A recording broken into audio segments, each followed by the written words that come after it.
북한 외교관이 쿠바에서 갑자기 사라졌습니다. 아바나 거리를 감색 양복 차림으로 걷던 그는 아무에게도 말하지 않고 홀로 결정을 내렸습니다. 평양에 아내와 두 딸을 남겨둔 채로 과연 40년 충성 간부를 한순간에 탈북자로 만든 것은 무엇이었을까요? 지금부터 그 이야기를 들려드리겠습니다. 이 영상이 도움이 되셨다면 구독과 좋아요 부탁드립니다. 그 모든 것은 이렇게 시작되었습니다. 제가 태어나고 자란 곳은 평양시 대동강 구역이었습니다. 대동강이라고 하면 여러분도 아시다시피 그 이름 하나만으로도 뭔가 서정적이고 아름다운 느낌이 나지 않습니까? 강 건너로 능라도가 보이고 아침이면 물안개가 피어오르던 그 풍경은 솔직히 지금도 가끔 꿈에 나옵니다. 강가 버드나무 아래서 친구들과 돌멩이를 던지며 뛰어놀던 어린 시절이요. 여름엔 그 강에 발을 담그고 겨울엔 꽁꽁언 가미를 썰매 타며 달렸죠. 그때만 해도 저는 그 강이 제 세상의 전부인 줄 알았습니다. 제 이름은 리성혁이라고 합니다. 지금 나이로 48, 탈북했던 그때가 44이었으니 딱 4년 전 일이군요. 아버지는 외무성에서 오래 일하신 당 간부셨고 어머니는 평양 제1백화점 근처 인민학교에서 오래 교편을 잡으셨습니다. 형제는 저 하나뿐이었고요. 그러니 저는 그 시절 북한에서 이른바 운 좋은 사람에 속했습니다. 고난의 행군이라 불리던 1990년대 중반, 지방 사람들이 굶어 죽어나가던 그 시절에도 우리 집은 크게 굶지 않았으니까요. 지금 생각하면 그게 오히려 저를 오래도록 눈멀게 했던 것 같습니다. 어릴 때 기억 중에 제일 선한 게 뭔지 아십니까? 설날 아침, 어머니가 이른 새벽부터 일어나 떡국을 끓이시던 모습입니다. 연탄 냄새가 방 안 가득 퍼지고 하얀 김이 모락모락 올라오는 솥앞에 쪼그리고 앉아서 어머니는 늘 혼잣말처럼 중얼거리셨습니다. 우리 성혁이 올해도 무탈해야 할 텐데 그 말이 기도였는지 걱정이었는지 그때 저는 몰랐습니다. 지금은 압니다. 부모란 게 다 그런 거더군요. 어르신들은 더 잘 아시겠죠? 대학은 평양 외국어대학 스페인어과에 들어갔습니다. 아버지가 이 시대엔 외국어가 실력이다 라고 하셨거든요. 저는 군말 없이 따랐습니다. 그 시절 북한에서 부모님 말씀은 하늘 말씀이나 마찬가지였으니까요. 스페인어라는 게 참 묘한 언어입니다. 처음엔 혀가 꼬이고 발음이 안 돼서 혼났는데 어느 순간부터는 그 리듬이 몸에 배기 시작했습니다. 나중에 제가 쿠바에서 그 말로 택시를 타고 시장에서 흥정을 하고 도망을 칠 줄은 그때는 꿈에도 몰랐죠. 대학을 마치고 외무성에 배치받은 뒤로 저는 평양에서 꽤 반듯한 생활을 했습니다. 월급이야 많지 않았지만 간부형 아파트에서 살았고 사상교육도 성실히 받았고 당 회의에도 빠지지 않았습니다. 지금 여러분 눈에는 이게 이상하게 보이실 수 있지만 그 안에서 자란 저한테는 그게 그냥 삶이었습니다. 동네 이장님이 모든 걸 결정하는 것처럼 단이 모든 것을 결정하는 세상. 그걸 의심한다는 게 어떤 건지 저는 그때 알지 못했습니다. 그런데 이상한 일들이 조금씩 눈에 들어오기 시작했습니다. 장마당이라고. 여러분으로 치면 재래시장 같은 곳인데요. 나라에서 배급을 못 주니까 사람들이 스스로 먹고 살 방도를 찾은 겁니다. 쌀 한 대빵, 옥수수 한 자루, 고무신 한 켤레. 없는 것 빼고는 다 나왔습니다. 국가가 먹여 살려야 할 인민들이 국가 몰래 먹고 사는 풍경. 그게 이상하다고 생각해야 하는 건지 당연하다고 받아들여야 하는 건지 저는 그때 판단을 유보했습니다. 결정적인 순간은 어느 겨울 탕비실에서였습니다. 지방 함흥에서 올라온 동료 오철수가 차를 타며 낮은 목소리로 말했습니다. 성혁공모, 우리 고향에선 지난 겨울에 아이들이 많이 죽었어. 아무렇지 않은 듯 말했지만 그 눈빛이 텅 빈 들판 같았습니다. 저는 아무 말도 하지 못했습니다. 창밖엔 눈이 내리고 있었습니다. 그 침묵이 오래도록 마음에 남았습니다. 나중에 알게 된 사실이지만 그 시절 함경도 일대에서는 수십만 명이 굶어 죽었다고 합니다. 저는 평양 아파트 따뜻한 방에서 떡국을 먹고 있었는데 말이죠. 그게 제 인생 첫 번째 균열이었습니다. 아주 작은 균열이었지만 균열이란 건 한 번 생기면 서서히 번져나가는 법이더군요. 2015년 쿠바 15초짜리 영상이 바꾼 세계관. 제가 쿠바에 처음 발을 디딘 건 2015년 봄이었습니다. 아바나 공항에 내리는 순간 열기가 확 달려들었습니다. 습하고 뜨거운 공기.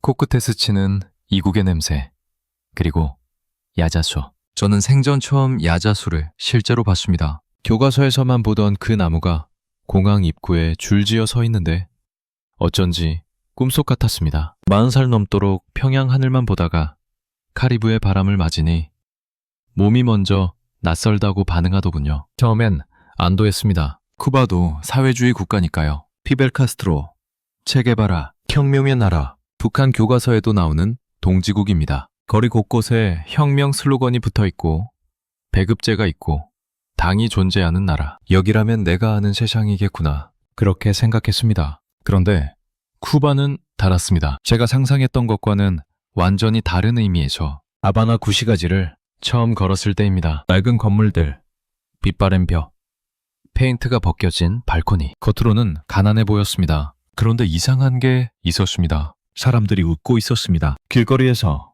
카페 앞에서, 골목 어귀에서 그냥 웃는 게 아니라 몸으로 웃었습니다. 어깨를 들썩이고 손뼉을 치고 음악에 맞춰 허리를 흔들며 가난한데 밝은 얼굴들. 그게 처음엔 이해가 안 됐습니다. 북한에서 저는 그런 얼굴을 본 기억이 별로 없었거든요. 결정적인 순간은 파견 2달째였습니다. 현지 무역회사 사무실에서 서류를 검토하던 중 담당 직원이 잠깐 자리를 비웠습니다. 책상 위 컴퓨터 화면이 켜져 있었습니다. 유튜브라는 사이트였는데 영상 하나가 자동으로 재생되고 있었습니다. 15초짜리 짧은 영상이었습니다. 서울 강남 어딘가의 거리 풍경이었습니다. 밤인데도 환한 네온샤인, 빽빽이 들어선 건물들, 바쁘게 걷는 사람들, 쇼윈도에 가득 찬 물건들. 저는 그 영상을 끄지 못했습니다. 담당 직원이 돌아올 때까지 그 화면을 멍하니 바라봤습니다. 제가 배워온 것과 달랐습니다. 북한 교육에서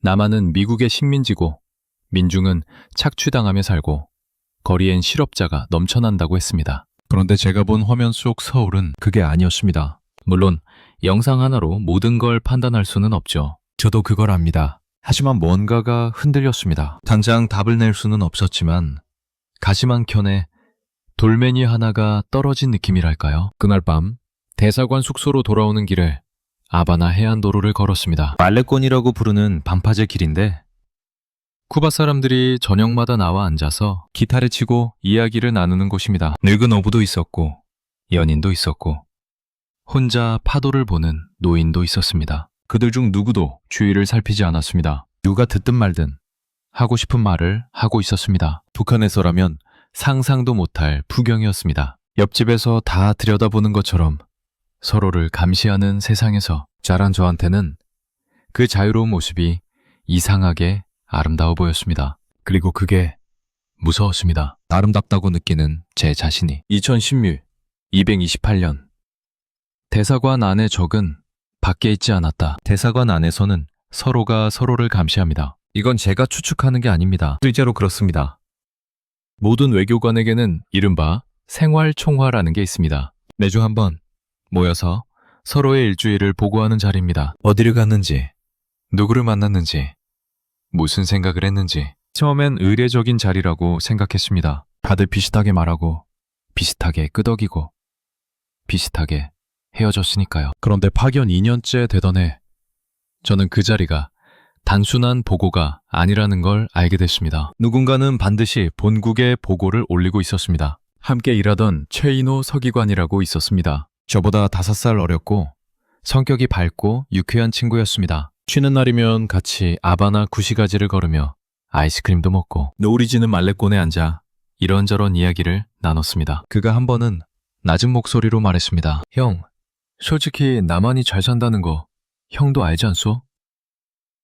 저는 그 말에 아무 대답도 하지 않았습니다. 웃으며 넘겼습니다. 그런데 그게 마음에 걸렸습니다. 이 친구가 그냥 하는 말인지 아니면 저를 떠보는 건지. 2017년 가을이었습니다. 어느 날 아침 최인호가 나타나지 않았습니다. 그의 방문은 잠겨 있었고 책상은 깨끗하게 비워져 있었습니다. 대사가 조회 시간에 짧게 말했습니다. 최인호 서기관은 본국 소환 명령을 받고 귀국했습니다. 다들 임무에 충실하십시오. 그게 전부였습니다. 이유도 없었고 인사도 없었습니다. 전날까지 같이 밥을 먹던 사람이 하룻밤새 사라진 겁니다. 저는 그의 평양집 전화번호를 알고 있었는데 몇 번을 눌러봐도 연결이 안 됐습니다. 나중에 다른 경로로 들은 얘긴데 트레이너는 현지 쿠바인과 불필요한 접촉이 많았다는 이유로 소환됐다고 했습니다. 혁명화 교육을 받고 있다고도 했고요. 혁명화 교육이라는 게 여러분 표현으로 하자면 일종의 교화소 수감입니다. 요즘 말로 하면 재교육 캠프인데 거기서 나온 사람치고 멀쩡한 경우를 저는 못 봤습니다. 말이 교육이지 실상은 감금이고 고문입니다. 그날 이후 저는 달라졌습니다. 말수가 줄었습니다. 웃음이 줄었습니다. 걸을 때 뒤를 살피게 됐습니다. 누군가 말을 걸어오면 그 사람의 눈이 아니라 그 뒤를 보게 됐습니다. 이 사람이 나를 감시하는 사람인가? 제일 무서운 게 뭔지 아십니까?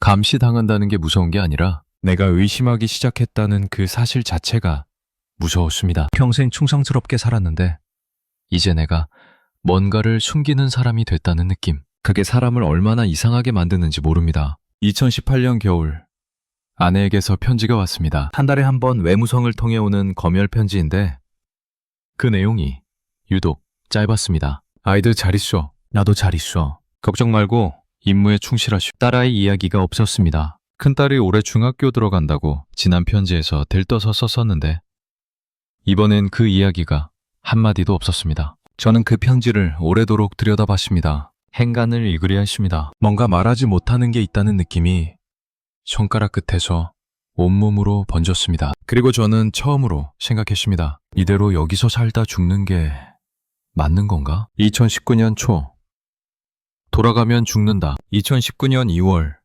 대사가 저를 불렀습니다. 대사 집무실은 대사관 건물 2층 끝방이었습니다. 문을 열기 전에 저는 복도에서 잠깐 멈췄습니다. 왜 그랬는지 모르겠습니다. 그냥 그 문 앞에 서 있으면 평생 이 문을 넘나들었는데 갑자기 문 손잡이가 낯설게 보였습니다. 아, 이게 마지막일 수도 있겠구나. 그런 생각이 먼저 들었습니다. 대사는 창밖을 보며 앉아 있었습니다. 창문 너머로 야자수가 흔들리고 있었습니다. 그가 돌아보지도 않고 말했습니다. 우리 서기관, 다음 달에 귀국 준비하게. 그게 전부였습니다. 이유도 없었습니다. 설명도 없었습니다. 저는 알겠습니다 라고 대답하고 나왔습니다. 복도를 걸어 내 방으로 돌아오는 10걸음이 그렇게 멀 수가 없었습니다. 그날 밤 잠이 오지 않았습니다. 침대에 누워 천장을 보며 계산을 시작했습니다. 아내와 연락이 석 달째 끊겼습니다. 최인호는 소환 후 행방불명. 본국에서 온 감찰관이 2달 전 대사관을 방문해 제 서류를 검토했습니다. 외부 접촉이 잦았다는 내부 보고서가 있다는 소문도 드렸습니다. 돌아가면 무사하지 못할 것이라는 걸 저는 뼛속으로 알았습니다. 눈을 감으면 어머니 얼굴이 떠올랐습니다. 연탄불 앞에서 떡국을 끓이시던 그 뒷모습, 그리고 아내, 딸들. 큰딸 은별이는 지금 몇 학년이지? 작은딸 은솔이는 요즘 뭘 좋아하지? 내가 없는 4년 동안 아이들이 얼마나 컸을까? 자식들만이라도 살려야 한다는 말이 있지 않습니까? 그게 부모 마음이죠. 그런데 제 경우는 달랐습니다. 내가 탈북하면 평양에 있는 가족이 연좌제로 끌려갑니다. 그 생각을 하면 가슴이 무너졌습니다. 도망가면 가족이 죽고 돌아가면 내가 죽습니다. 어느 쪽을 선택해도 누군가는 죽는 것이었습니다. 사흘을 그렇게 뒤척였습니다. 밥도 제대로 못 먹었습니다. 그러다 사흘째 새벽 저는 침대에서 일어나 앉았습니다. 그리고 결정했습니다. 살기로 했습니다. 어떻게 살지는 몰라도 일단 살기로 했습니다. 죽은 자는 아무것도 할 수 없습니다. 살아있어야 딸들을 다시 볼 기회라도 있습니다. 살아있어야 아내를 찾을 수 있습니다. 그 결정이 얼마나 이기적인 건지도 알았습니다. 그래도 했습니다. 다음 날부터 준비를 시작했습니다. 조용히 아무도 모르게 외부 업무를 핑계로 시내를 돌아다니며 멕시코 대사관의 위치를 눈에 익혔습니다. 현금을 조금씩 모았습니다. 외무성 여권 외에 개인 여권이 있었는데 그걸 몰래 양복 안주머니에 넣어뒀습니다. 매일 밤 혼자 방에서 쿠바 지도를 펴놓고 머릿속으로 경로를 그렸습니다. 대사관에서 멕시코 대사관까지 걸어서 몇 분, 어느 골목으로 돌아가야 하는지, 가는 도중 만날 수 있는 변수들, 귀국 예정일이 3주 앞으로 다가왔을 때 저는 마지막으로 대동강을 생각했습니다. 설날 아침 어머니가 떡국을 끓이시던 두업, 강가 버드나무 아래서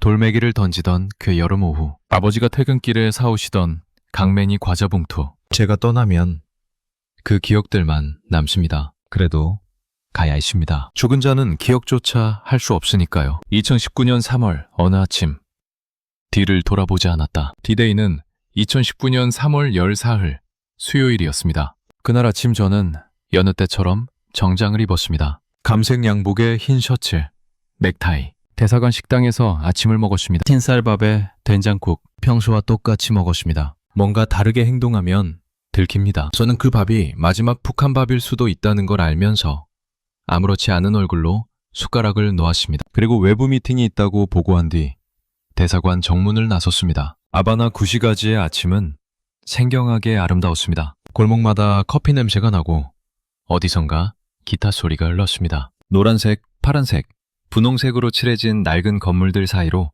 오래된 미국 자동차들이 느릿느릿 지나갔습니다. 그 아름다운 거리를 저는 지금 도망치며 걷고 있었습니다. 양복 안주머니에 손을 대어 여권을 확인했습니다. 있었습니다. 현금도 있었습니다. 2,000달러. 제 전 재산이었습니다. 걷기 시작한 지 10분쯤 됐을까요? 뒤에서 발소리가 들렸습니다. 저는 멈추지 않았습니다. 속도를 줄이지도 않았습니다. 그냥 걸었습니다. 발소리는 가까워졌다가 멀어졌습니다. 모르는 현지인이었습니다. 저는 그제야 숨을 내쉬었습니다. 뒤를 돌아보고 싶은 마음이 굴뚝 같았지만 돌아보지 않았습니다. 뒤를 돌아보는 순간 무언가가 무너질 것 같았습니다. 롯의 아내처럼 뒤를 보면 안 된다는 걸 알았습니다. 목적지까지 남은 거리가 2블록이었습니다. 그때였습니다. 맞은편 골목에서 북한 대사관 차량이 나왔습니다. 검은색 차였습니다. 번호판이 익숙했습니다. 제 심장이 멈추는 것 같았습니다. 차는 천천히 지나갔습니다. 창문이 선팅되어 있어서 안이 보이지 않았습니다. 저는 시선을 정면으로 고정한 채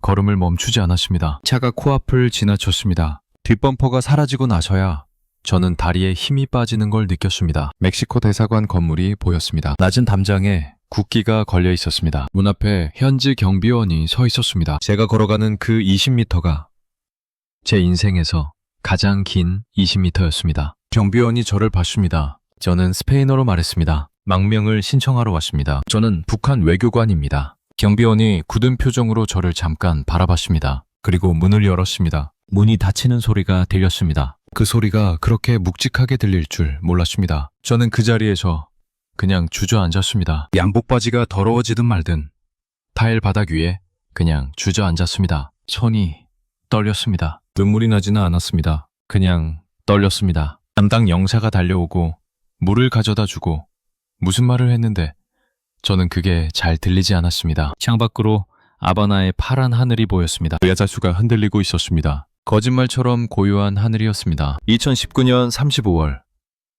자유를 얻었는데 왜 무서운 거지? 멕시코 대사관에서 이틀을 보낸 뒤 저는 멕시코 시티로 이송됐습니다. 비행기를 탔습니다. 생전 처음으로 누가 시켜서 타는 게 아니라 제가 선택해서 타는 비행기였습니다. 좌석에 앉아 안전벨트를 매는데 그게 그렇게 다르게 느껴질 줄 몰랐습니다. 똑같은 안전벨트인데 매가 고른 자리에서 매는 안전벨트는 달랐습니다. 이상하게 들리시겠지만 그 사소한 것에서 자유라는 걸 처음 느꼈습니다. 멕시코 시티는 거대했습니다. 성량의 몇 배인지 모를 규모의 차들이 쉬지 않고 달리고 밤이 되어도 불이 꺼지지 않았습니다. 저는 국정원과 연결된 중개인이 마련해준 허름한 호텔방에 짐을 풀었습니다. 문을 잠그고 창문 블라인드를 내리고 침대 모서리에 앉았습니다. 그게 제 자유였습니다. 감옥보다 넓었지만 무서웠습니다. 북한 대사관이 이미 실종 보고를 올렸을 터였습니다. 외교관 한 명이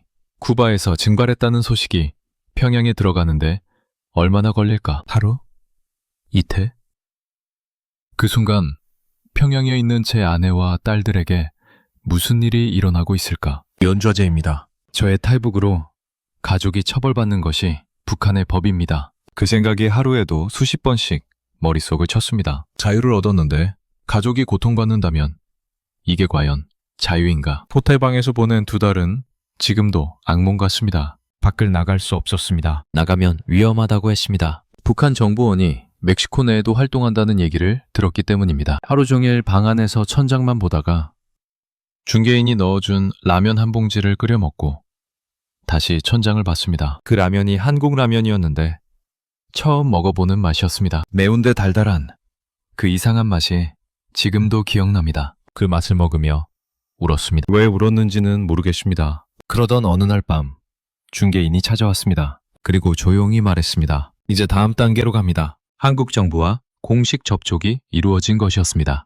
국정원 요원과 처음 만난 것도 그 즈음이었습니다. 중년의 남자였는데 한국말을 했습니다. 표준어인데 억양이 달랐습니다. 그 사람이 제게 처음으로 한 말이 뭔지 아십니까? 많이 힘드셨죠? 그 한마디에 저는 한참 동안 아무 말도 못했습니다. 북한에서 40년 넘게 살면서 제 힘듦을 먼저 물어봐 준 사람이 없었거든요. 2019년 56월 미국을 지나 한국으로 미국 땅을 밟는 순간 이상한 생각이 들었습니다. 교과서에서 수백 번 미 제국주의 침략자라고 배운 나라. 어릴 때부터 미국은 적이었습니다. 미국 군인 그림에 총을 겨누는 포스터를 보며 자랐습니다. 그런데 막상 미국 공항에 내리니 그냥 공항이었습니다. 바쁜 사람들, 큰 가방들, 형형색색의 광고판들. 무섭지 않았습니다. 그냥 공항이었습니다. 제가 그토록 오래 두려워했던 것이 그냥 공항이었다는 사실이 웃긴지 슬픈지 모를 감정으로 다가왔습니다. 미국 체류는 열흘이었습니다. 비공개 시설에서 지냈고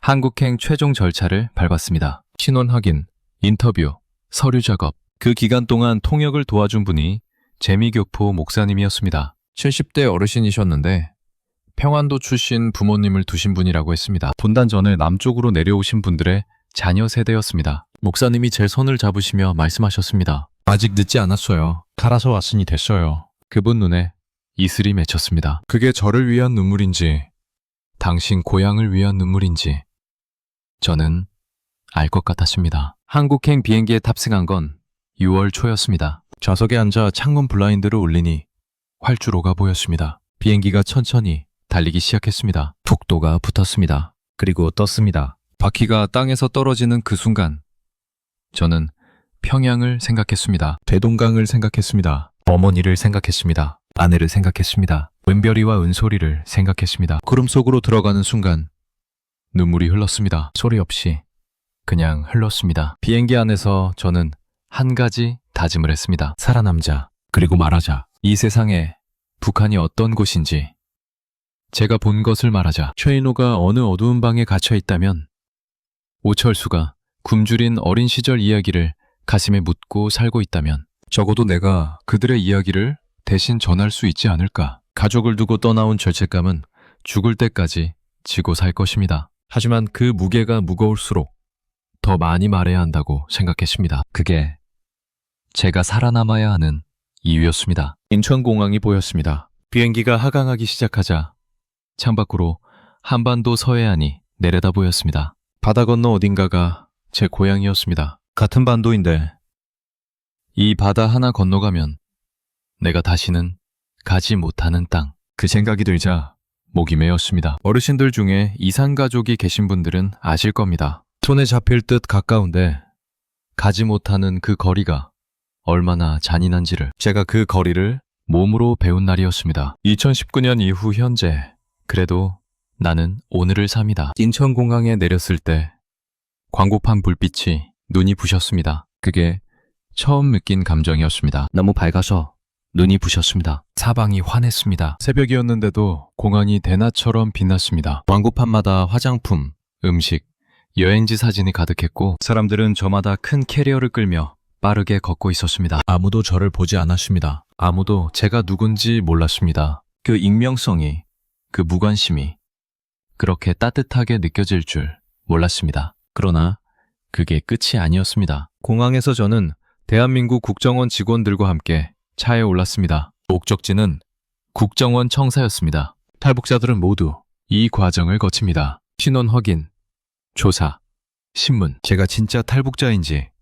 혹시 공작원은 아닌지 확인하는 절차입니다. 당연한 일입니다. 북한이 공작원을 심어보낼 수도 있으니까요. 그런데 막상 그 방에 앉아있으니 이상했습니다. 도망쳐 왔는데 또 신문을 받는다는 게. 국정원에서의 조사는 2주가 걸렸습니다. 하루에 서너 시간씩 제 삶의 모든 것을 설명해야 했습니다. 평양에서의 생활, 외무성 경력, 쿠바 파견 이유, 탈북 동기, 가족관계, 아는 사람들. 같은 질문을 다른 방식으로 여러 번 물었습니다. 일관성을 확인하는 거였죠. 조사관들은 차가웠습니다. 친절하지 않았습니다. 그래도 괜찮았습니다. 그분들도 일을 하는 거니까요. 2주가 지나고 나서야 조사관 한 분이 저에게 처음으로 웃어 보이며 말했습니다. 수고하셨습니다. 이제 합동신문센터로 가십니다. 합동신문센터라는 곳은 국정원, 경찰, 검찰이 합동으로 탈북자를 조사하는 시설입니다. 여기서 또 4주를 보냈습니다. 똑같은 질문들이 반복됐습니다.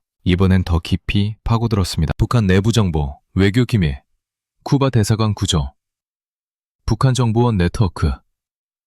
제가 아는 모든 것에 토해냈습니다. 어차피 제가 돌아갈 곳은 없었습니다. 가족도 이미 처벌받았을 것이고 저는 북한에선 반역자입니다. 숨길 이유도 숨길 것도 없었습니다. 그리고 마침내 6주 만에 저는 하나원으로 갔습니다. 북한 이탈 주민 정착지원사무소, 줄여서 하나원. 탈북자들이 한국 사회에 적응하도록 교육받는 곳입니다. 처음 그곳에 도착했을 때 느낌이 뭐였는지 아십니까?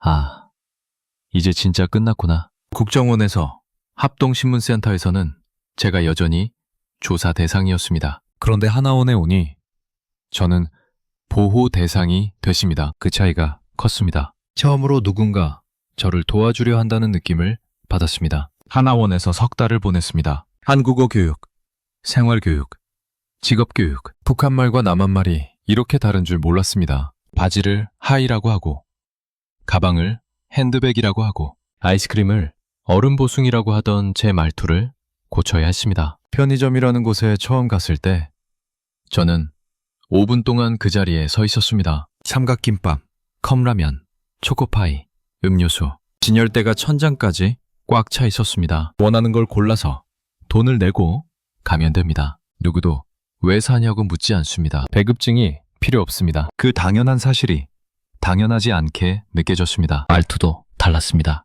남한 사람들은 밥 먹었어요?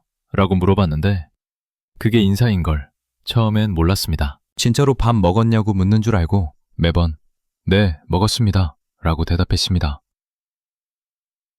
그러면 상대방이 어색하게 웃었습니다. 나중에 알았습니다. 그냥 안녕하냐는 말이라는 걸. 그런데 생각해보면 밥 먹었냐고 안부를 묻는 민족은 세상에 우리밖에 없지 않을까요? 굶주렸던 역사가 만들어낸 인사말. 북이든 남이든 우리는 같은 역사를 가진 민족이라는 걸 그 인사말 하나에서 느꼈습니다. 하나원을 나온 지 2년이 넘었을 때 저는 탈북자 지원단체에서 일을 시작했습니다. 새로운 탈북자들의 적응을 돕는 일이었습니다. 어떤 분들은 두만강을 건너오셨고 어떤 분들은 산을 넘어오셨고 어떤 분들은 배를 타고 오셨습니다. 저처럼 외교관 신분으로 온 분은 없었습니다. 경로는 달라도 도착한 자리에서 느끼는 막막함은 다 같았습니다. 저는 그분들 옆에 앉아서 말합니다. 국정원 조사받을 때 너무 긴장하지 마세요. 합동신문센터 거쳐서 하나원 가면 그때부터 진짜 삶이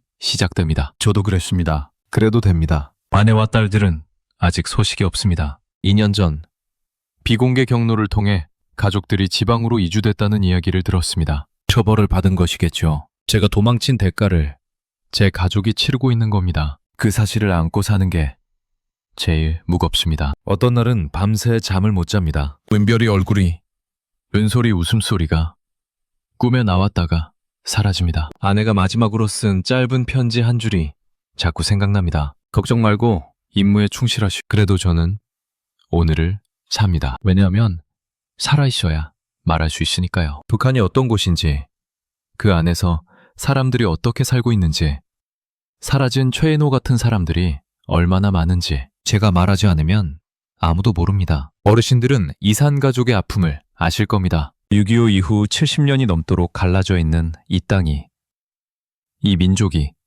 얼마나 많은 것을 잃었는지를. 저는 요즘 통일이 되면 제일 먼저 뭘 하고 싶냐는 질문을 자주 받습니다. 대답은 언제나 같습니다. 평양에 가서 대동강변에 서고 싶습니다. 그리고 은별이, 은솔이 손을 잡고 어릴 때 제가 돌을 던지던 그 강가에 서고 싶습니다. 그 하루가 오기를 저는 매일 기다립니다. 여러분, 들어주셔서 감사합니다. 자유는 공기처럼 당연한 게 아닙니다. 제가 그걸 44년 만에 알았습니다. 여러분은 오늘 원하는 곳에 가고 원하는 걸 먹고 원하는 말을 할 수 있습니다. 그게 얼마나 귀한 건지 부디 잊지 말아 주십시오.